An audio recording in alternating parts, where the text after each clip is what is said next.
తిరుపతిలోని 27వ డివిజన్ పరిధిలో ఉన్న మల్లయ్యగుంటలో గంగమ్మ జాతర సందర్భంగా 3వ మంగళవారం నడివీధి గంగమ్మను కొలువు తీర్చి భక్తులు మొక్కులు చెల్లించుకున్నారు.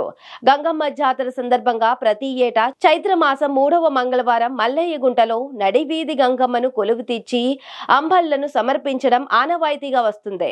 ఇందులో భాగంగా తిరుపతి నగరపాలక సంస్థ మేయర్ డాక్టర్ శిరీష మునిశేఖర్ దంపతులు అమ్మవారికి సారే సమర్పించి పునాది కార్యక్రమాల్లో పాల్గొన్నారు.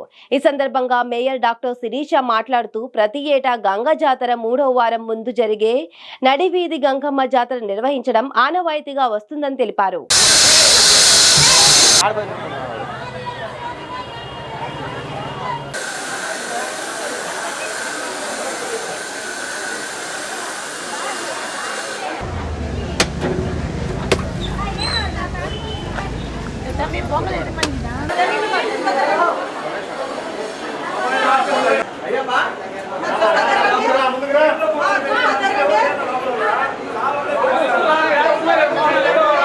జాతర నెల ప్రతి ఒక్కరికి శుభాకాంక్షలు తెలియజేస్తూ, తిరుపతిలో మనందరికీ తెలుసు, ముఖ్యంగా ప్రతి ఒక్కరము మన ఇంటి ఇలవేల్పుగా భావించే గంగమ్మ అంటే ప్రతి ఒక్కరికి కూడా ఎంతో భక్తిభావము. ఇక్కడ ముఖ్యంగా మార్కెట్ దగ్గర ఉన్నటువంటి మల్లయ్యగుంట కట్ట కానీ, తాతానగర్ కానీ, పెద్ద కాపు వీధి కానీ, పెద్ద కాపు లేఅవుట్ కానీ, అట్లాగే నెహ్రూ నగర్, జబ్బార్ లేఅవుట్, ఈ చుట్టుపక్కల ఉండే వాళ్ళకు ఎన్నో వందల సంవత్సరాల నుంచి గంగమ్మ అంటే ప్రతి ఒక్కరికి ఒక అవినాభావ సంబంధము.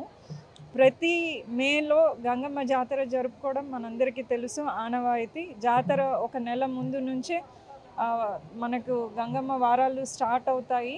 అట్లాగే జాతర నెల స్టార్ట్ అయినాక 3వ మంగళవారం నాడు ఇక్కడ నడివీధి గంగమ్మకు ముక్కులు తీర్చుకోవడం, అంటే అంబలు పోసి ముక్కులు తీర్చుకోవడం ఆనవాయితీ. సో ఇవాళ జాతర నెల స్టార్ట్ అయ్యి 3వ మంగళవారం, అలాగే చాటింపుకి ఒక వారం ముందు ఇప్పుడు నడివీధి గంగమ్మని ఏర్పాటు చేసుకొని ఇక్కడ చుట్టుపక్కల ఉండే మహిళలందరూ కూడా అంబళ్ళు పోసి ఇవాళ గంగమ్మకు తమ మొక్కుకుంటూ, ఆల్రెడీ మొక్కిన మొక్కుల్ని తీర్చుకుంటూ మమ్మల్ని ఎప్పుడూ చల్లగా చూడాలని ఆ గంగమ్మని అందరం కలిసి ప్రార్థించాము.